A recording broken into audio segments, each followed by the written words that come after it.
Okay guys, welcome back na naman sa aking YouTube channel. No? So ngayon pag-usapan natin yung upcoming updates ni Mirror para may ma-hoard na kayong resources.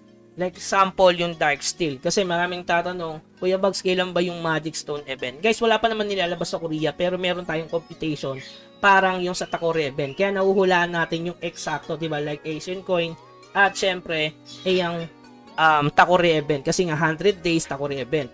Okay, so yung Asian Coin every 4 weeks. Pero ngayon kasi nangyayari every 2 weeks na lang siya. So salitan na ang nangyayari. So mag-ipon na kayo ng 27 million Dark Steel kasi possible na sa March 5 based sa computation ay ilalabas yung Magic Stone event. Pero mabilis ang pacing ni Mirror. Baka gawin niya is sa sa February 20 na yung Magic Stone event. Maganda kasi sumali sa Magic Stone event kaya nag-iipon din ako ng Dark Steel.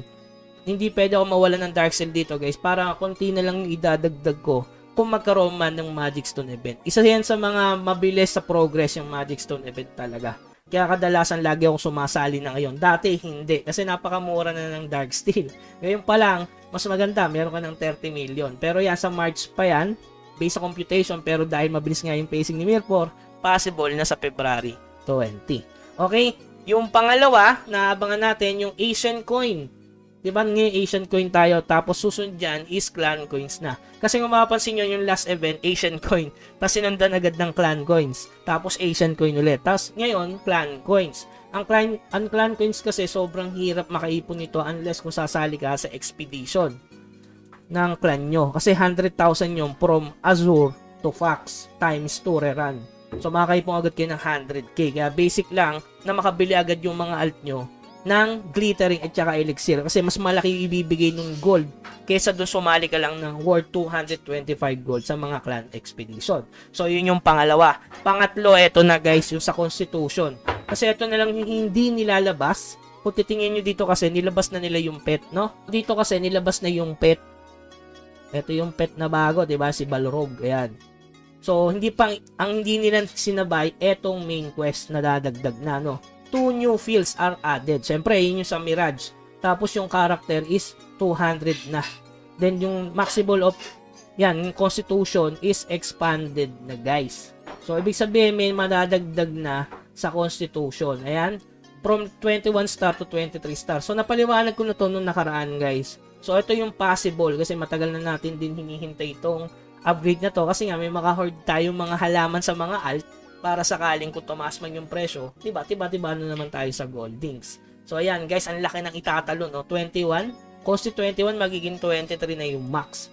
Kaya yung mga kuya sa Asia 1 at saka Asia 2, talaga mauubos yung energy. Napansin nyo tumataas na yung value ng energy. Yung iba nagtitimpok na yan kasi alam nilang ito na yung upcoming update ni Mirror Kaya sasabihin ko na rin sa inyo para makapag-ipon na rin kayo ng energy kung sumasabay kayo sa mga upgrade. Kasi napag-iiwanan na tayo ni Mirror. Ayan, katulad niya, may bago na namang mapa. Alam niyo naman, pag new map, binibase na sa level. Diba? Like example, yung sa Mirage, kailangan level 141 ka bago ka makapag-proceed doon sa bagong mapa. Okay, yun yung pangatlo na possible update. Pang-apat, syempre, itong bagong pet. Pero ito, baka isabay na to doon sa Life and Death. Sa mga hindi pa nakapanood ng bagong Life and Death, kasi napakatagal na nung content ko na yon. So, yun yung lumabas sa Korea nga, yung Life and Death, na which is maganda sa PvP. Okay? So, yun yung malayo pang mangyari. Siguro sa March pa yun, guys, yung Life and Death. After nitong mga update na to. Tapos, doon sa Life and Death, may madadagdag na transference equipment. So, diba, yung kay Sarmati Staff, doon kasi yung parang alak. Okay? Ni Yugi ata yun, yung Wayugi ba yun? So, yun. So, yun yung mga aabangan nating update kay Mirror. So, magandang pag-usapan yan kasi para makapag-hoard at advance kayo sa mga resources na kailangan ipunin.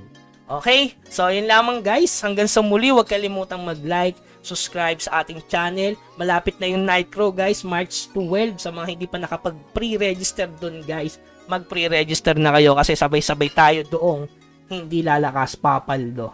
Okay? So, yun lamang guys. Hanggang sa muli. Paalam.